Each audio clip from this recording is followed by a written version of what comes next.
Hi, this is Ernie. I'm that guy who had $6 in his checking account to now having millions of dollars. Many of you have asked, how do you invest in stocks? How do you pick them? How do you pick winners? What are you looking at? In companies that are B2B, like for example, Palantir, you need to be very creative because you don't see that day to day when you're driving outside. But when it's consumer facing, actually it's relatively easy to do. So I'm going to give you an example where I actually exited a position earlier today. It's Chipotle.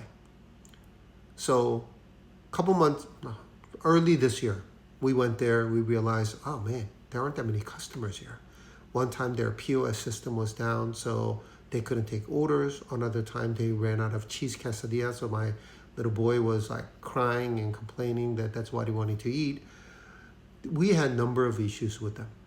And one time we ended up eating, we realized that we're the only customers at the restaurant or at the store location. And my wife and I had this discussion. Is something wrong with them? Or is the inflation getting really bad that people are eating more at home? So on the way home, we decided to drive by Chick-fil-A. Busy, extremely busy. And then a little bit later, we decided to drive by Panda Express, extremely busy. So we're thinking, oh, maybe it's Chipotle issue, not consumer issue. So we decide to make a position, take a short position on Chipotle. And we bought leap options, and it actually paid out incredibly well because the stock tanked. And their earning was miserable, guidance was miserable. But just like this, information is available.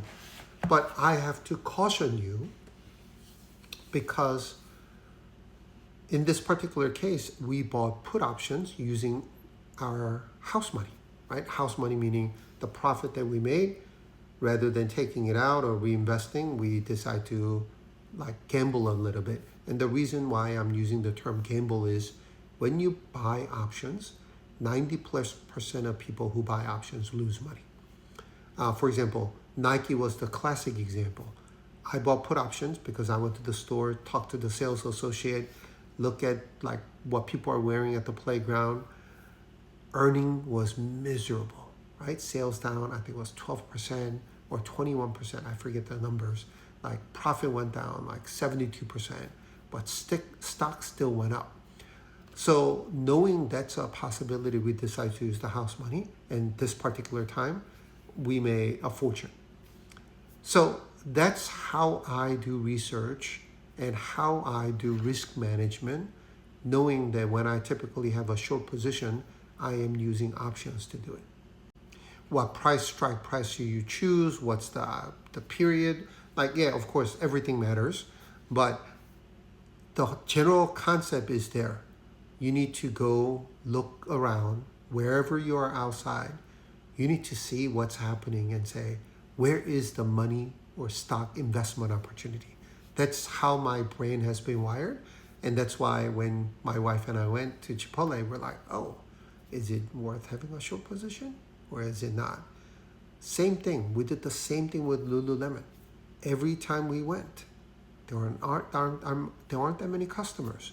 The traffic is down. We spoke to their sales associate. They said, yeah, it's getting really slow. And there are so many things on the sales rack. And we look at the web traffic. There's a web traffic that you can look it up for free. So that's how we found Lululemon and decided to have a short position as well.